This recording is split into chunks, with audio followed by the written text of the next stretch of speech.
Hi guys, Kevin Johnson here. Welcome to Midwest Woodcraft. Today I just wanted to kick off a series of short videos covering some of the go-to fire tenders in my area. I was talking to a good buddy of mine who lives out in the western part of the United States the other day, and we were kind of comparing our notes. Needless to say, we have a lot of different selections of tinder on our respective lists. But here in the Midwest, Illinois being the prairie state, we have a lot of prairie grasses, we got a lot of hardwood trees. Pretty good selection of different type tenders. So we're going to get started today. We're going to go in search of foxtail. Shouldn't be too hard. Stuff's growing everywhere here in Illinois. Got some right here. So just stick with me. I'll be right back with you. Okay guys, so we found a nice specimen of foxtail here. You can see it's about as tall as I am. So when this is growing in good soil, it'll grow nice and tall. This can be found in most fence lines, ditches, tree lines, just about anywhere here in Illinois. One thing you notice, the reason they call it foxtail is, you can see there, looks just like a foxtail sticking up. One good thing about this is it's almost always standing upright, it's light and airy, it'll stay in the wind, stay in the sun, dries out really quick. Little side note, in my research I did read that if you're hiking or walking out with your pets, you want to keep your dogs out of this stuff. These seed heads can get lodged into their fur. They'll work their way down into their skin and then burrow themselves down into the dog's skin. So they can actually be pretty dangerous for dogs. I was reading that in my research the other day, just kind of thought I'd point that out. Anyhow, we're going to grab up some of this and then we'll try to burn it.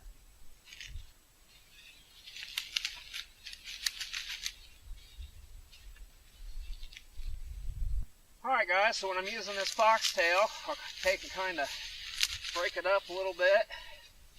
Now I usually take what would be the bottom end, if this was coming up out of the ground, this bottom end here, I'll take and just kind of start rolling that up.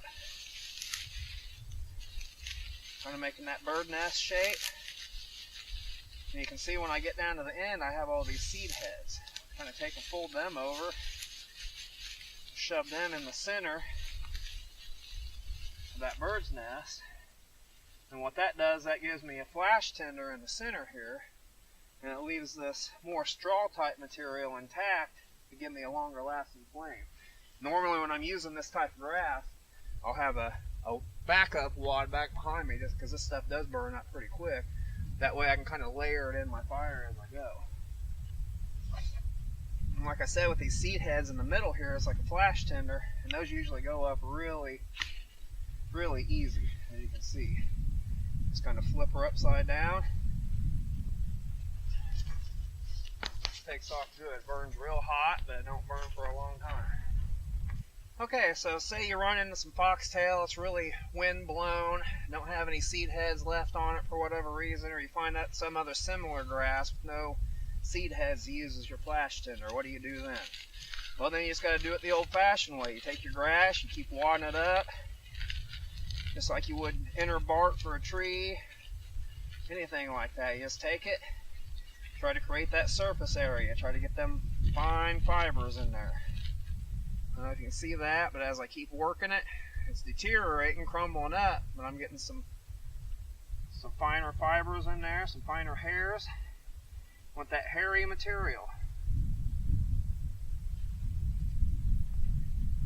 And a lot of times it might not go up as easily, but it'll usually go up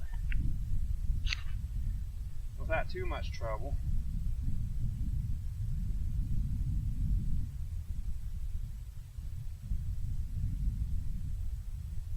Just always be sure when you're lighting your fires that you're using enough tinder. Now this tinder bundle will probably be pretty small for a fire in crappy conditions, so always use a tinder bundle according to what you need. More damp, wet conditions, you might need a bigger tinder bundle. So, always something to think about. As always, if you like what you see here, click like, hit subscribe. Please leave us a comment down below. We always really love hearing what you have to say. Get out and mess around with some different tenders in your area, guys. This is Kevin. Hope to see you in the woods real soon.